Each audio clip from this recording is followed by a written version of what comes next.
Nice of you to drop in.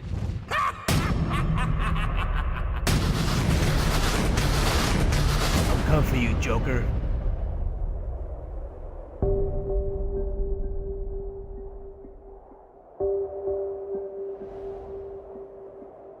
You're going back to Arkham.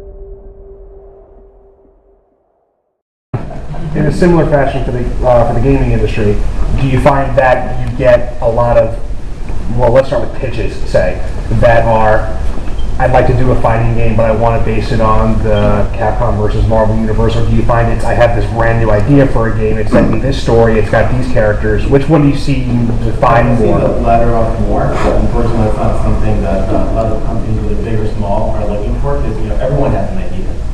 So people come to either me or other people in the industry and say, hey, I have this great idea, what should I do with it? The first thing I say is have something to show. If you have an idea, you have some concept art, maybe a playable demo, something else you've started to build.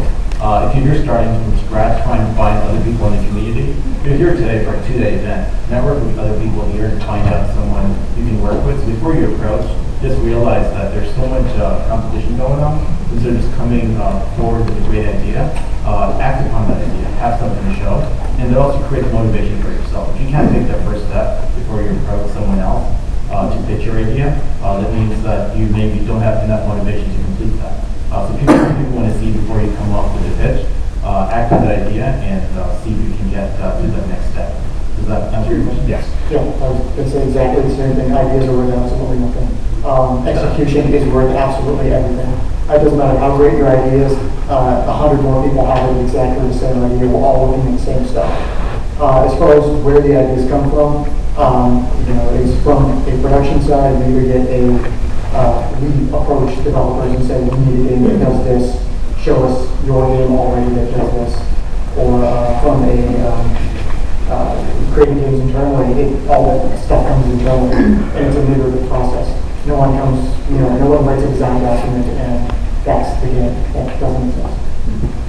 So, real quick, I need so for your specific field, would you recommend creating that portfolio sometimes? Like for somebody just coming up and starting up and has like really little to no experience, what's the best way to approach kind of like Start doing it now. no matter what, just no matter how you Doesn't matter what your field is. just create games, create Tetris. Yes, absolutely. There's nothing stopping you. The only thing stopping you is you're not wanting to learn the skills you need to learn. I'm sorry, what's your hands? I just want to say, I work with Shahid. It's a common misconception that the game industry accepts pitches. That's not really a thing.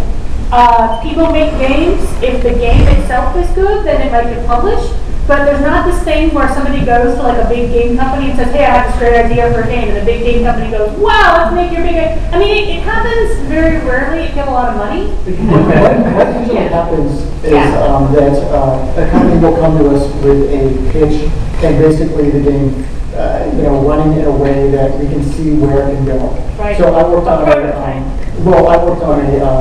kart racer, and it came to us almost finished. And we basically said, well, we kind of like the mechanics you're doing, but we're going to put X million dollars into it and use our characters because your characters are stupid and we hate them. Yeah, you have to have something besides this idea to show Yes. how it works. Can you stand up and Oh, I'm Amanda from Microsoft.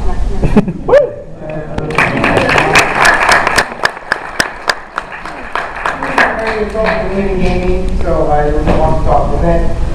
So for the voice actors, so let's say you have your demo, what should you do next? Like, who do you send it to, or how do you find auditions, stuff like that? Go to medical school. That sounds like a regret. It depends upon where you live. Yeah, where do you live? I live here in DC. Well, if you really want to be a voice actor in the game industry or in animation, you got to go to Los Angeles. Hold on. New York has a lot. New York has a lot of I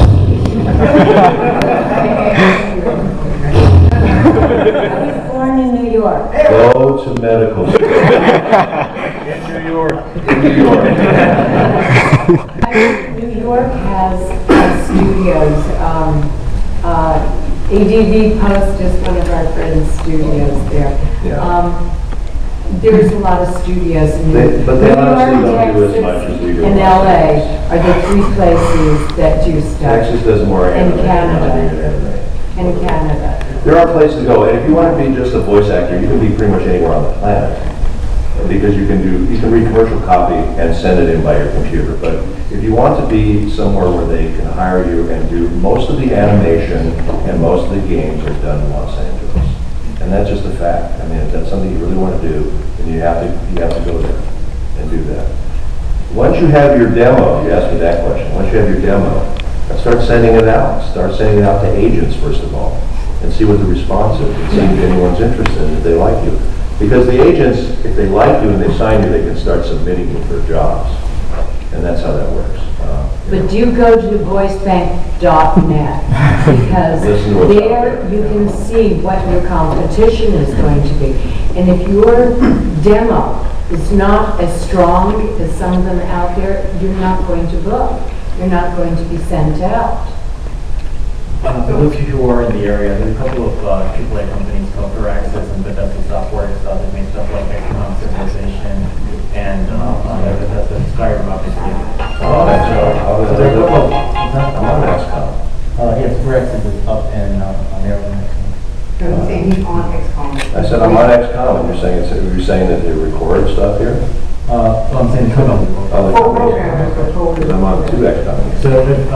So since you're not out there on the West Coast before you moved out, they probably have contacts on the West Coast. So one way to approach the gaming companies or approach their local offices here, see what else you can find out about their offices. So to kind of add on to what he's saying, right, with, they've got these, meetups and all that stuff, like IGDA, if you feel like you create some kind of games or whatever, you become a member of the IGDA and join your meetups and follow up, and, nothing's going to fall in your lap. I mean, you've got to actually go out and kind of fight for it and get it, so definitely do join your meetup and follow up some of these guys. Here in Baltimore, here in DC, they've got meetups for both, the IGDA. We get to meet some really good game developers that are in here right now, and we get to pick their brain to see what it's all about. So we got more. I would say also, if you're in this area and you want to be a voice actor, I would find out what's going on in this area. I'm sure there's agents here that do some sort of voice acting work or voice over work.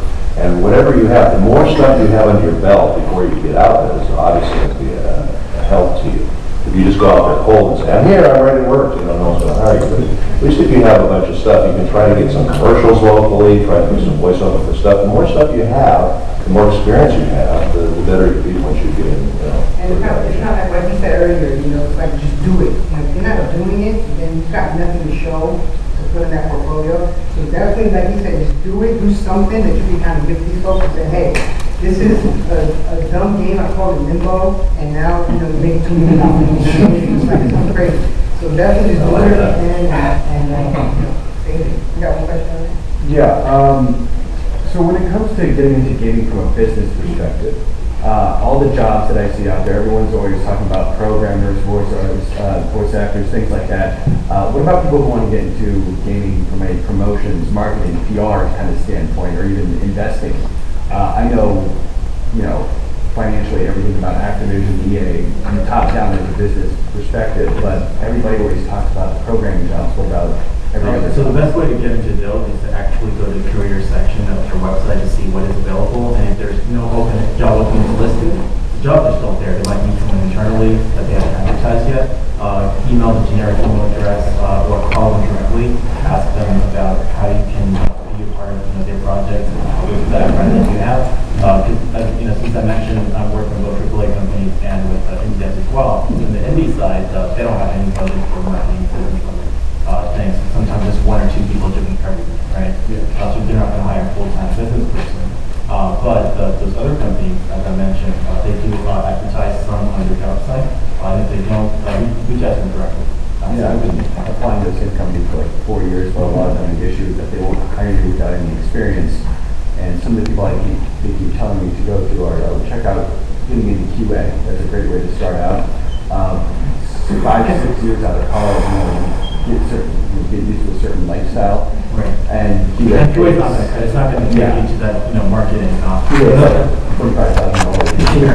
So another way to get in is to actually not get into the gaming industry first, try doing marketing for maybe other media companies or in other industries, and then when you apply to the gaming industry, you already have that experience doing marketing business stuff for another company, and they may take a second look at it. And the interns, some companies, don't you guys hire interns sometimes, and please will show you the Right. ropes. And the interns we do are still in college, so we do a lot of college interns from either first year, the last year, senior year of college, or grad school as well. Yeah, so, because I've been trying to stay parallel to the gaming industry by staying in software. Right. And so, I've been doing PR for software companies for 6 years now. I'm just trying to, just if you're applying to general and not. Right, if that works well for you to improve your skills, just try to broaden your skills in social media, see if you can make a name for yourself there, and then take those skills, take your portfolio, your resume, and then go ahead and approach the companies again. Oh, I was just going to say, it depends on what your background is. Like, if you have an MBA, then, you've got a leg up on people that don't, someone's going to hire, this, that, it doesn't have an MBA, for instance. But what's, if you're working in a parallel field, great, you're going to get turned down a lot because there's lots of people applying for those jobs. Just brush it off and do it again. Not to the same places over and over and over, of course. But don't take rejection as anything but we don't need you right now. And this industry is all about who you need right now at this particular time for this particular role. So don't take any of that personal. Just to add on to that, right, you don't have, you say you got 6 years experience, but for those of you guys that don't have any experience, you're going to have to kind of turn up your volunteerism channel a little bit and kind of do as much as you can, even if you're not getting paid for it, just do as much as you can, because that adds on to experience. You say, hey, I helped launch this, I helped do that, and X, Y, Z, and then that way you can actually add that to your portfolio and say, you've got you may have 3 or 4 years experience, but the amount of work that you've done in the 3 or 4 years, or probably 10 years, you might be able to have a better chance of getting a job. And definitely spruce up your LinkedIn. If you've got a LinkedIn account, I'll tell you right now, me personally, I've got like 2 different roles. I'm like Batman.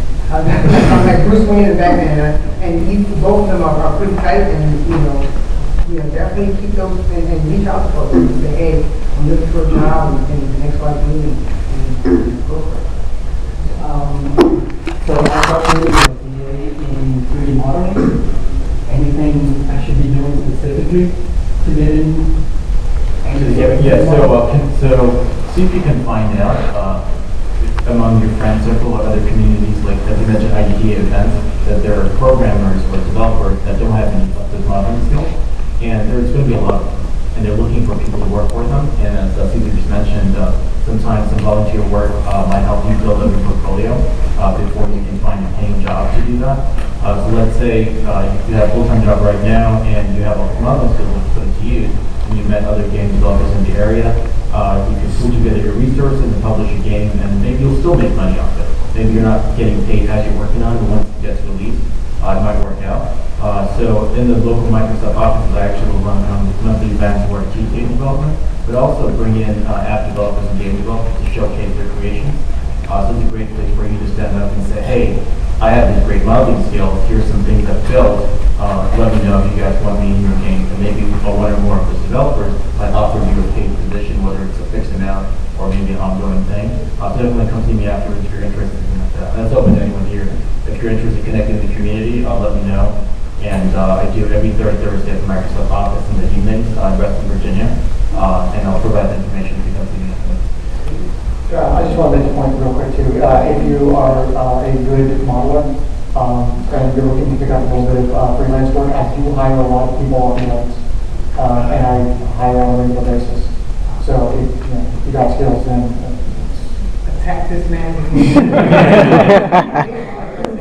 Can I ask one more thing? Also, in Unity, the Unity Asset Store is a place where people can download free assets built by other people and also paid assets. So let's say if you need your stuff good enough in comparison to what other people have been building. If you're starting out for the first time in the Unity Asset Store, just offer your stuff for free to make a name for yourself, and then make some better models and offer those for a paid amount. And people paying, $5 here, $10 there, will give you a lot more than 1,000 people downloading. So looking for that. kind of a segue to what you said about the freelance work. For people who have some more supporting IT skills, like sysadmins, DBAs, security people, is there a trend in the industry to bring more of those people in-house, or is it tending to be more contract third-party vendors? I don't know specifically, I can't really answer that, but as a general trend, I'm seeing more people using cloud services and stuff that they don't have to bring in-house as much. But I don't know what the trend is generally. So me personally, I'm an IT guy. I do cybersecurity for CISA at Fort. So if you want to check that later, we look for good insurance people. So we do information assurance, cybersecurity, something to that effect. Working with one of the clients. Cool. Any other feedback? Yeah, the ELAN question. I tried ELAN, it's called. It is hard. Like people would let rating you 5 stars, but the work, and when the workload was crazy, and the pay was crazy. That is how it is working games. But that's like the jumping off point, right? Well, no, it is, I'm just saying personally, I hire a lot of people from events, and like, I'm not looking at specifically the price someone's offering things for, I'm looking at the quality of their work before anything else. Like, if someone is, bidding $5 on like, some assets that I need, and their work is crap, I'm not gonna hire them.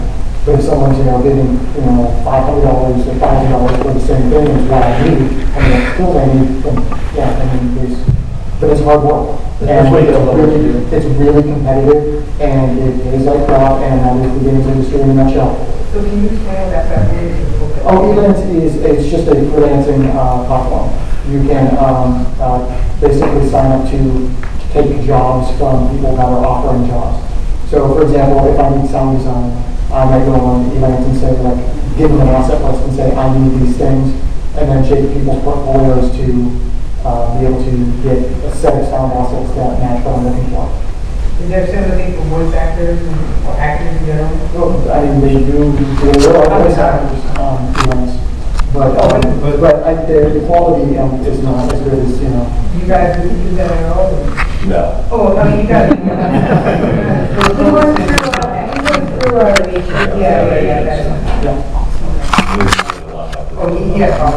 I like what they're saying, but ELAN, because some people become millionaires off their ideas, they don't get like probably $100 because the contract is already filled on ELAN. You get what I'm saying? It's sometimes the quality of work can be extremely good, but then you got people from Iraq or Iran, and the competition is international. You want to get Ireland, Brazil, you want to get all types of people.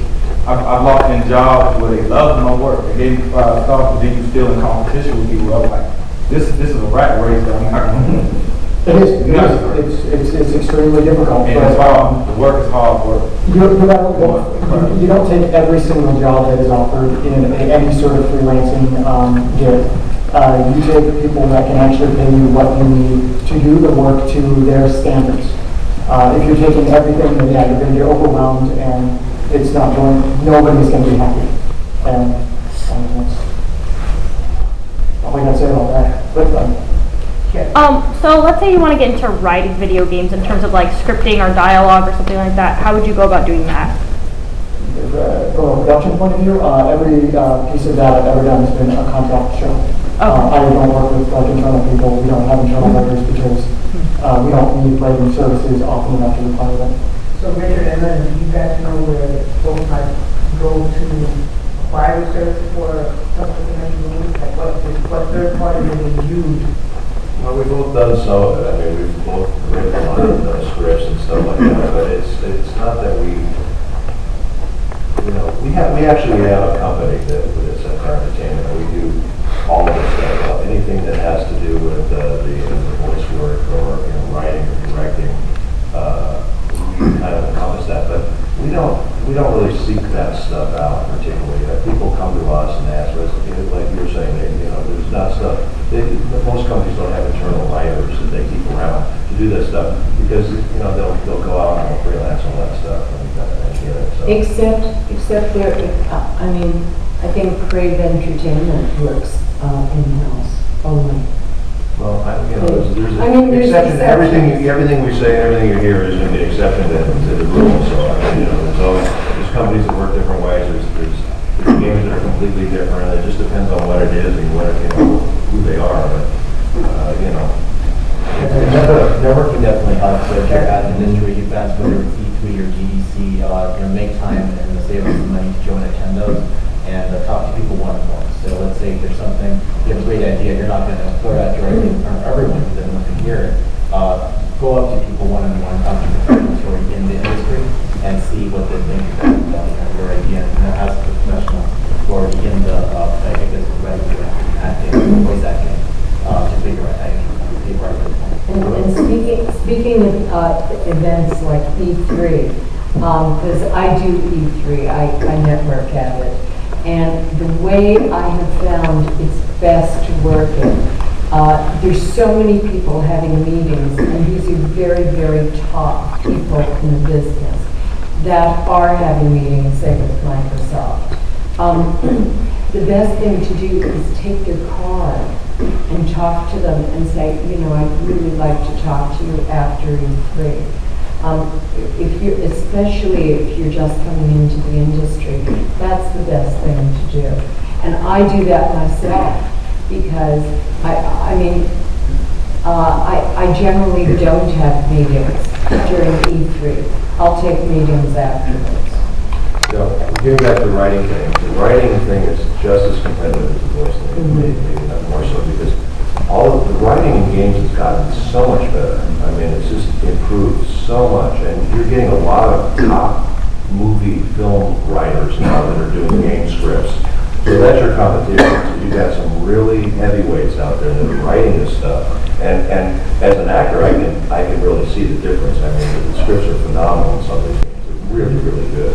And it seems like some of the best talent has come over to the game world from motion pictures.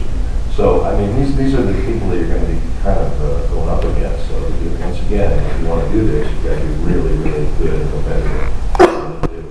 And the other thing is, likewise, turning the page. If you look at the films that are coming out, you're taking them from games. That's really, really big. We're making games out of movies. And another thing, why is this a bottle of water, for God's sake? You've actually gone over our time. We're going to end on that? You guys have more questions, and we can keep going. I've got two questions, one for the voice acting side, one for the programming production side. For the production side, why do you think that such a vastly expanding and some type of $5 billion industry itself, either AAA or indie, is so slow to include an educational path for people to be introduced? Like you see a lot of private schools or other schools trying to take on the trend of joining game design. They have a game design major that doesn't really teach you how to program or any of these things. They just kind of throw certain things at you. There's especially a lot of local colleges that do this specifically, and a lot of people graduate with that from those programs with no shippable skills, no path into the industry, stuff like that, and they find themselves kind of at a loss. Why do you think it's with such a huge industry, so many professionals, so many talented people, that those people are so unwilling to kind of get down and help those programs become fully fleshed out? And before I finish that one, the other side is it's much more silly question that I have for my own personal feelings and stuff like that about you guys. You guys are awesome. You're included in so many things. Are there any personal projects that you wish you could do that you haven't done yet? You don't, maybe don't have never been invited or have the rights to, but if your personal thing where you're like, if I could do this, this would be amazing. Project-wise, those are my questions. Should we do the first one first? Yeah, go for the Texture education, I don't know. You're correct, you're absolutely correct. I see a lot of people coming out of game design programs that have no shippable skills. And those game design programs are largely created, in my personal opinion, because they make money. And they're easy to sell to kids. If you're interested in programming, then pursue a career in CS. If you're interested in art, pursue an education and a career in art. Just the general fuzzy game design path, the Westwood College, heading up the graphics on level 2, that's useless in my opinion.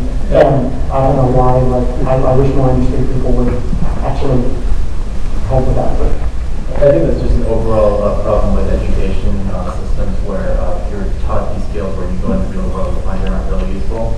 But it really depends on what you do outside of the classroom. So in this case of gaming, now let's say whether you're learning computer science, graphic design, or acting, or whatever it is you're taking in college, try and use those skills on a larger project, and that's how you learn. You learn from personal experience.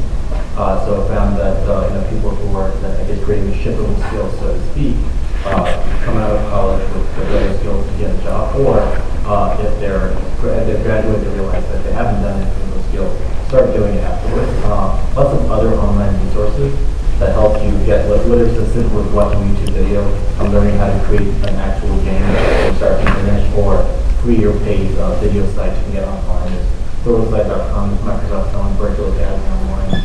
There's a lot of places you can go to learn game development from scratch. And I think actually using the skills. Going along with that, what is the value of the do-it-yourself degree? Like, do you have to go to the George Washington, or like I made a game pretty much all the YouTube videos. The important, the value is what you can create after we're done. Just to follow up real quick, someone's education on the resume means absolutely nothing to me. It's titles that you change, and that's pretty much it. So the most experience. Yes, it's absolutely experience. Even if it's personal experience, like, hey, I create a game, create a YouTube video, throw it out, and say, hey, this is what I did. I don't care what your education is, I care what you show. Now, your question was what projects? Before I go to that question, I just want to add real quickly our side of that to that question, and we have the same situation that basically you go to college and they'll teach you how to act or whatever, but not how to get a job or how to do the business or any of that stuff. And without that, you're kind of sunk. So it's kind of like they give you, there's two pieces of the pie, and you can have the pie. So it's kind of the same thing with our side of it as well, the creative side, and it kind of stinks. It's kind of a fault, I think, of the education system in general. It just basically doesn't really teach you how to function in the real world or the business world. Although there's a lot more classes now than when we went to college that are coming out that are addressing much more specific skill sets. And I mean, there were no voice classes when we were in college, and now there are.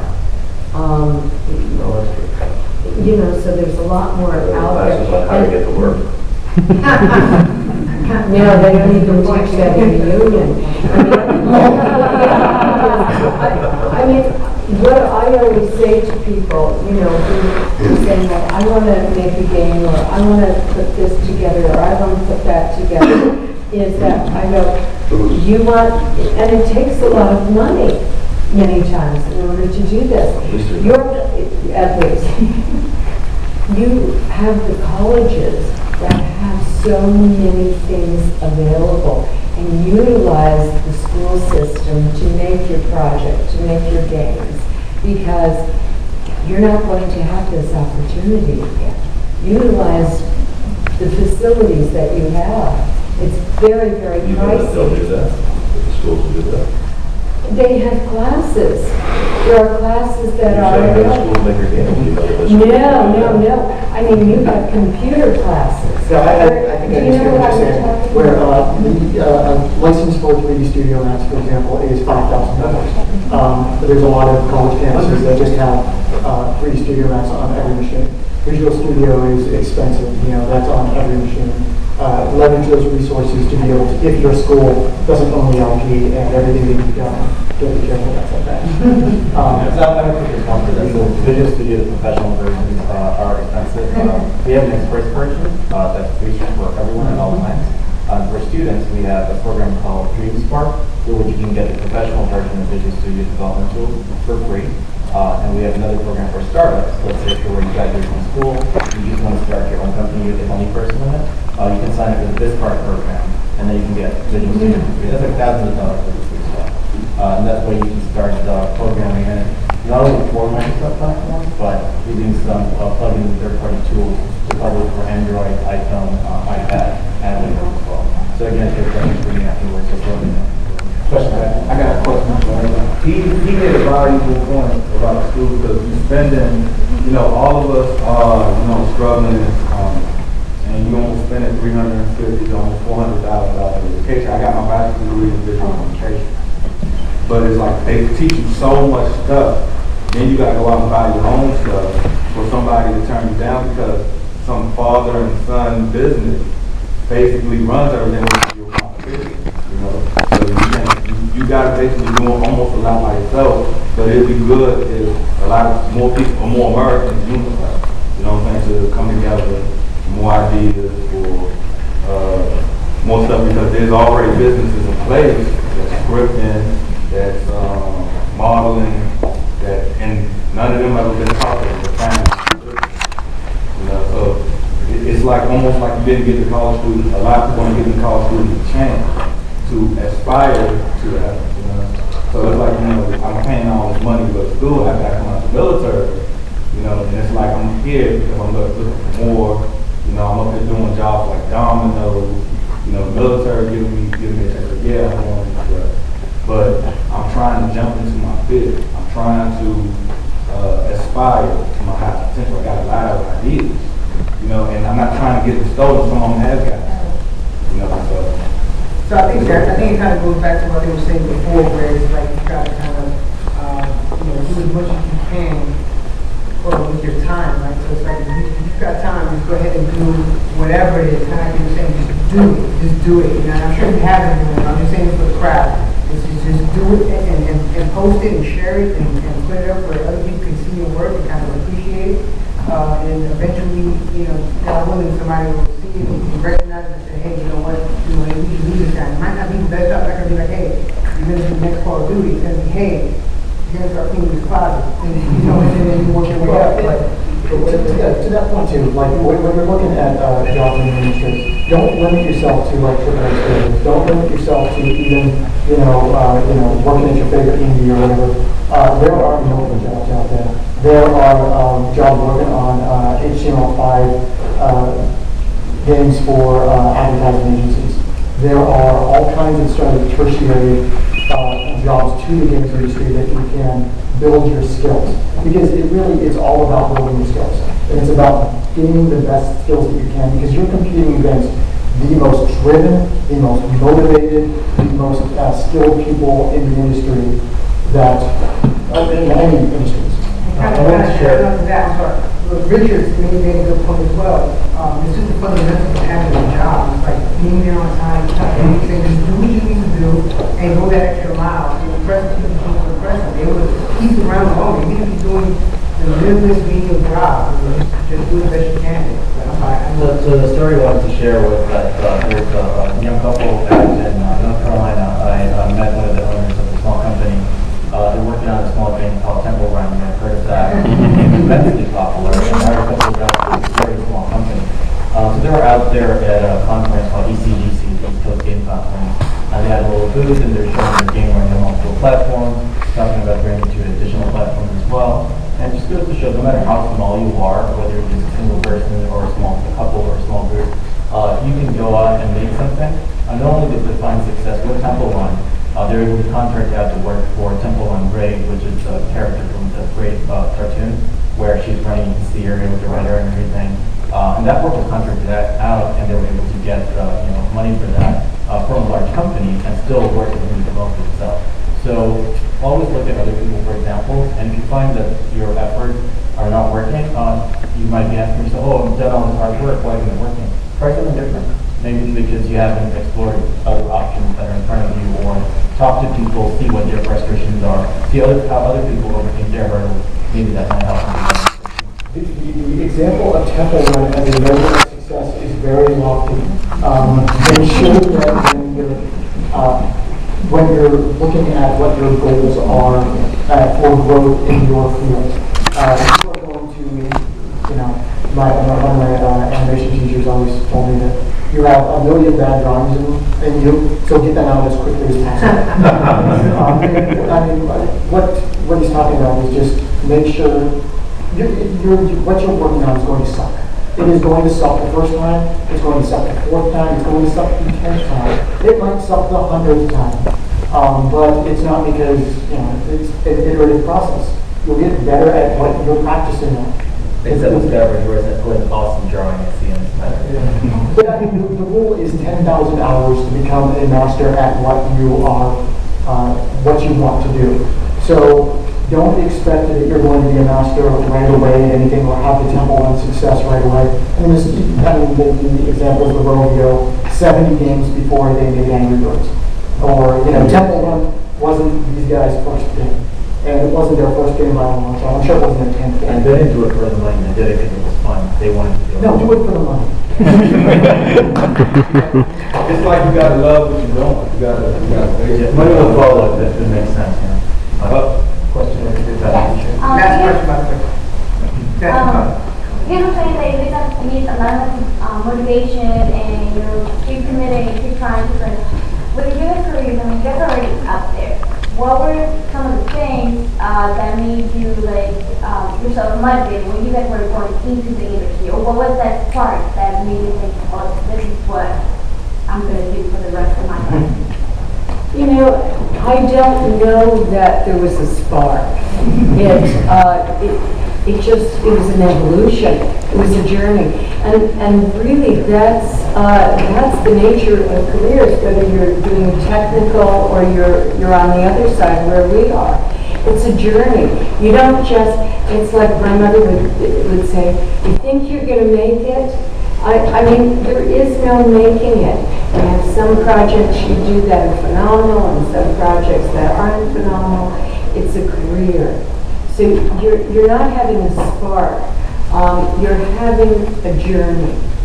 And the staying power of that journey is about the passion.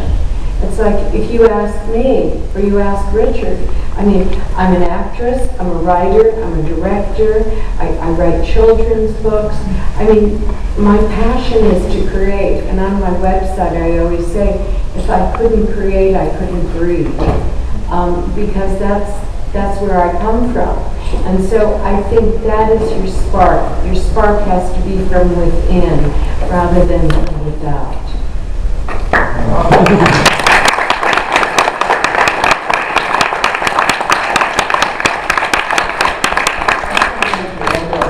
You guys ever heard of imposter syndrome? Okay, so what it is that you think you suck at whatever you're doing. And it's probably not true, but no matter how long you've been doing it, no matter how skilled you are, the best programmer in the room still is scared to death that he's going to be discovered as a fraud. The best artist is still is nervous to show his drawings because he's really, he sees what's wrong with it and he's sure that someone else is going to notice that and call him out on it. That happens to everyone, and it is not uncommon. And especially if you're in a creative field, you're going to struggle with it your entire career, and just keep motivating, and it's okay. So my answer to that would be, I grew up in a third world country, and I came to the U.S. when I was 18. We didn't have any computers in our schools, but when I arrived here, I learned how to use a computer. Didn't know what I wanted to major in, so I started with civil engineering, just building stuff. But I realized I liked computer science. I taught myself, but I got a job making business applications. But I like doing indie games on the side. Made some games, didn't make enough money, to pay the bills, kept my job. But I started making dev tools, so I realized I can affect more people in the community by helping developers, which would then help their people and their consumers.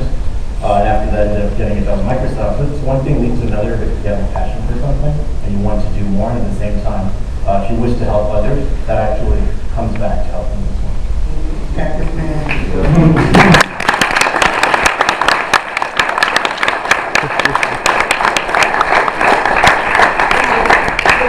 We're on time by about 12 minutes or so any final thoughts before you guys get back out?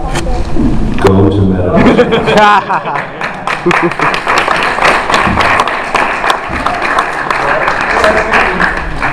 To take what these gentlemen were saying, follow your passion. If it's not something that you can't live without, do something else. But if it's something that you have to have in order to breathe, then do it.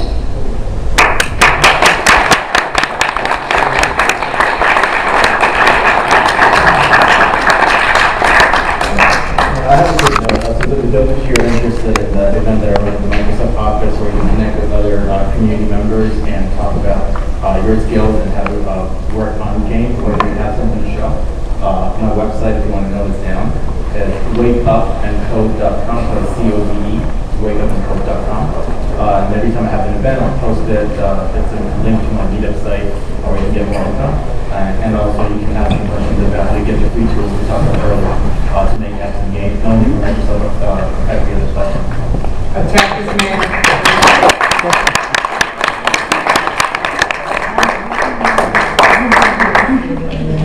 No final thoughts. You guys rock. Keep making games, make lots of them, and download our game on the App Store. Stay safe.